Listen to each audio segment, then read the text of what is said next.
주택 공급 확대를 위한 정부의 노력이 이어지는 가운데 이번엔 연립주택과 오피스텔 등 비아파트 주택 상품 건설 자금 지원책이 나왔는데요.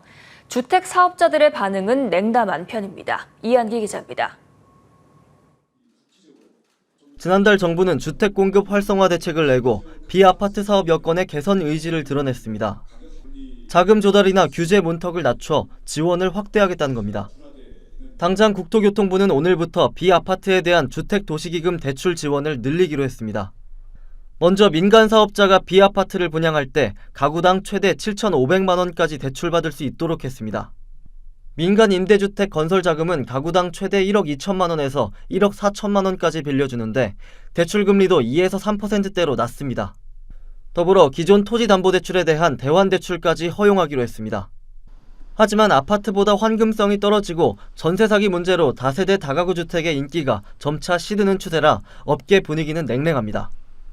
실제 올해 전국 아파트 거래량은 27만 8천 건으로 지난해보다 23% 늘었지만 반대로 비아파트는 40% 쪼그라들었습니다. 올해 비아파트 주택 건설 인허가는 3만 2천 건 남짓. 지난해 같은 기간의 절반에 그쳤습니다.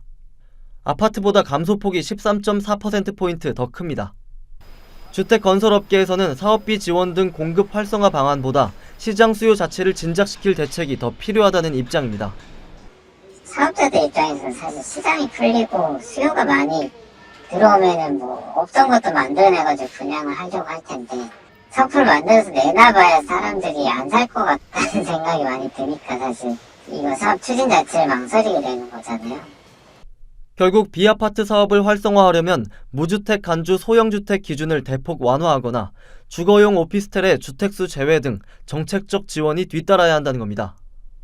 하지만 정부는 투기 수요에 대한 경계도 늦추지 않고 있어 비아파트 수요까지 부채질하기란 힘들 거라는 전망도 나옵니다. 머니투데이 방송 이한기입니다.